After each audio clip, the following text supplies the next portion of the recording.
The big question now is, if Andrew is charged, found guilty and put in prison, will he be able to keep his mouth shut? I hope not, said his cellmate's penis. SNL UK finally debuted last night, and the best thing you can say about it is also the most important thing. It didn't feel like a joke.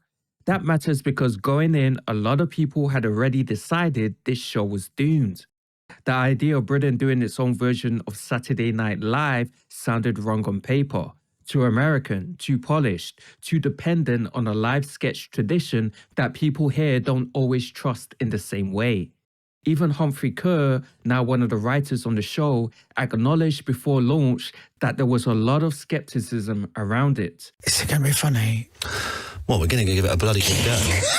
I mean, you guys know, I think everyone knows who's aware of SNL UK. There's an awful lot of weight of expectation. Oh, it's going to get absolutely slated before episode 1. Yes, it already has. Yeah.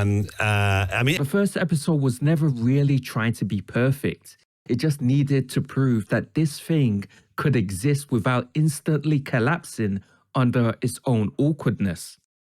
On that front, it did its job. What helped straight away was that the episode seemed to understand the problem.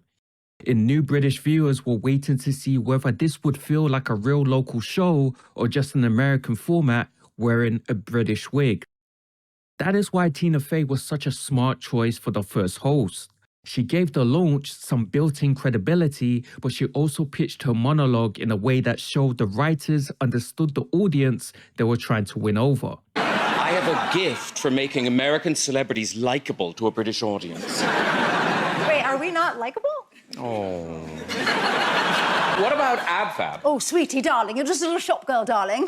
Keeping up appearances. Richard! Oh, Monty Python. That is an ex-product! Fawlty Towers. Nobody mentioned the war! Are you being served? My pussy is like an alarm clock. Her references to classic British TV and familiar UK culture were not just funny little nods, they were reassurance. They told viewers this was not going to be one long, clueless impression of Britain from the outside. Reviews picked up on that too, noting that the monologue warmed people up partly because it actually sounded like the show knew where it was. That same feeling carried into some of the stronger sketches. The Kstama Impression was one of the clearest signs that the show may actually have some legs. Hi, Donald. I'm afraid I can't go to war with you. But that doesn't mean we can't still be chums. America and Britain have a long, proud tradition of cooperation, and nothing can take that away. Remember the good times. Remember D-Day. Remember Live Aid.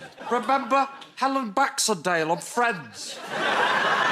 Remember Hugh Laurie on Friends. Political impressions are a big early test for any sketch show. Because if those feel weak or generic, the whole thing can start to look like a costume party comedy. But this one worked. The actor playing Kstama got enough of the voice and the awkward, slightly managerial energy right for the sketch to feel alive. A lot of reactions singled that out. And George, the actor playing him, seemed to have come out of the premiere looking like one of the main people to watch. The Princess Diana impression was another one that really landed. Diana, Princess of Wales. Thanks so much for hosting this dinner party, Sir David. You're very welcome, Princess Di. Now, as this cloning technology only works for 1 hour, I'll cut to the chase. What do you think makes Britain great? Even people who were mixed on the episode as a whole kept bringing up the Diana bit as a standout, which usually tells you it cut through beyond just the live audience in the room. It had the right mix of specificity and silliness. More importantly, it felt like the sort of impression that people might actually remember the next day, which is a good sign for a brand new sketch show trying to establish its own identity. That is probably the real story of the first episode. It was not some instant classic, and it did not suddenly solve the question of what British live sketch comedy should look like in 2026. But it had enough genuinely funny moments and enough confidence in the better sketches to move the conversation away from this should never have existed and towards, okay, maybe there's something here. She's hovering. She's hovering. And... budget.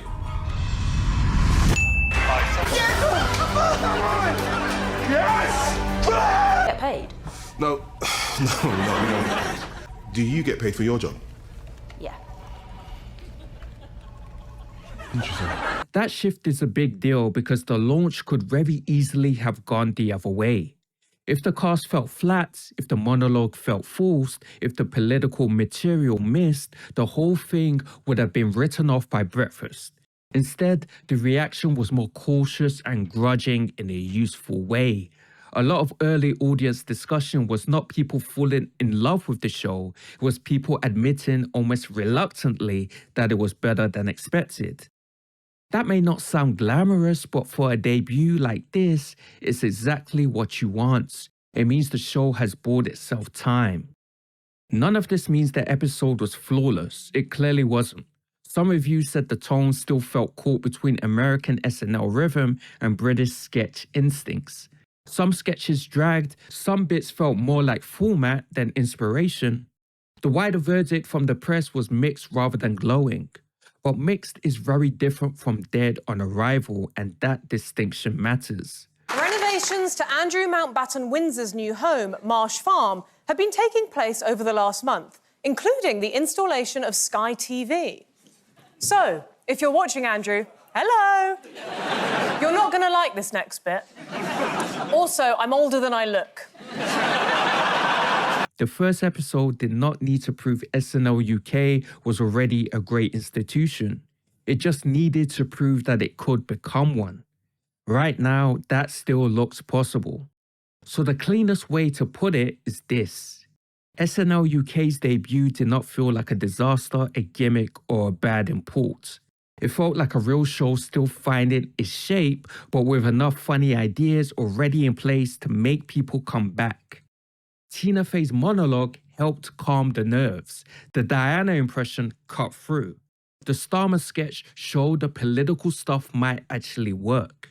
And the overall mood by the end of the night was not, what was that?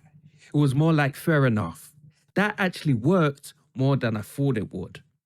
For a show that arrived under a cloud of suspicion, that is a very, very good first night.